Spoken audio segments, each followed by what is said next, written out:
What the heck is this thing? How do you eat it? What does it taste like? And why does it come in a purple version too? Watch this video to find out everything you never thought you wanted to know about kohlrabi.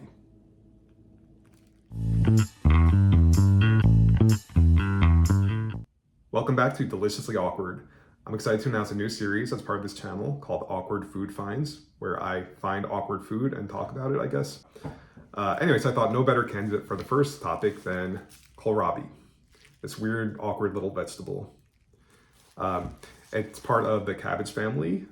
It shares the same ancestor as cabbage and broccoli and cauliflower and Brussels sprouts and turnips. The name kohlrabi is actually German. The kohl means cabbage and the rabi part means turnip, so cabbage turnip.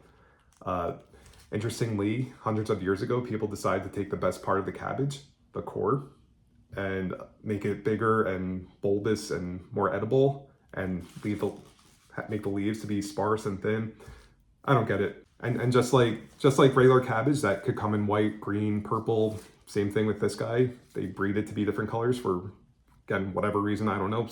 What I find so interesting about the kohlrabi, it just looks alien. It looks like an alien vegetable. It doesn't really look like anything else. Like, it kind of looks like a beet or a radish, but the leaves come out directly from the bulb. So just, yeah, I mean, the purple one's even more interesting looking, but yeah, look at that thing. But yeah, they definitely just seem alien. Like, these would be at home in the Star Wars universe. Like, you could totally picture Yoda having some of these in his little hut on Dagobah. I could also see Luke Skywalker having them at his old home on Tatooine.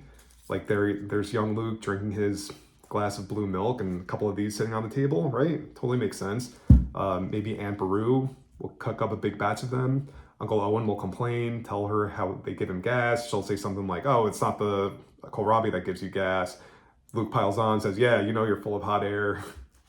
See, this is the kind of content that Disney should be doing with Star Wars right now. So I'll sit back and wait for my residual check. Now, as for the taste, these guys are a bit strong. They kind of have that turnipy, sulfuric taste, and smell. It's not the most pleasant vegetable. So again, I'm not a big fan of the way they taste. You might be wondering why I have not just one kohlrabi, but two kohlrabis. That's because we are part of a CSA program. So CSA stands for Community Supported Agriculture. And if you're not familiar with that, essentially there's some farms that run these programs where you could purchase a share in their harvest. So usually you sign up in the winter and you pay up front, and it gives farmers some income during their off season. So then when it comes time to harvest, each week you pick up a box that has whatever produce is ready. And it's a great way to support your local family farms. You know, and it's just such a great experience going to the farm. Like, each week I drive past the fields where they're growing everything. You see them harvesting. You can go into the building where they clean and process everything. You can talk to the farmers. I mean, I don't talk to farmers because of my severe social anxiety, but I see other people do. So we've been doing CSA programs for a few years, and each year we get more than enough kohlrabi. It's a cool weather crop, so they can grow it in early spring. So it's one of the first things you get, and they can grow it in late fall like it is now. And it's one of the last things you get. So I've tried cooking them. I've tried to love them. I really have, but nothing seems to work. But, you know, I've tried grilling them, roasting them, stir frying them. I just can't get into it. But there is one way that I've learned to tolerate kohlrabi, and that is by just shredding them in the food processor and eating it like coleslaw or cabbage. So maybe I'll whip up a quick batch to show you. So the first step to working with your kohlrabi is to cut off the stems and leaves.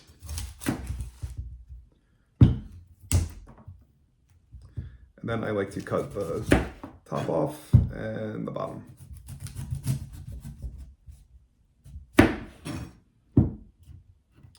And then you just have your knife go around the side. And if any professional chefs out there watching, feel free to criticize my knife skills. I know probably not doing it right, but gets the job done. And haven't cut myself yet.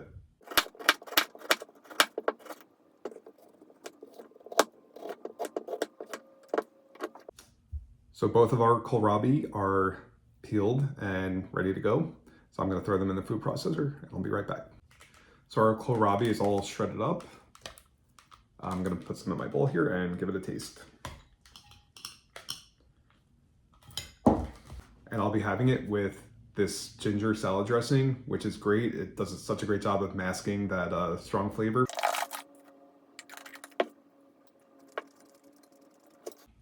So yeah, it definitely has a nice fresh crunch.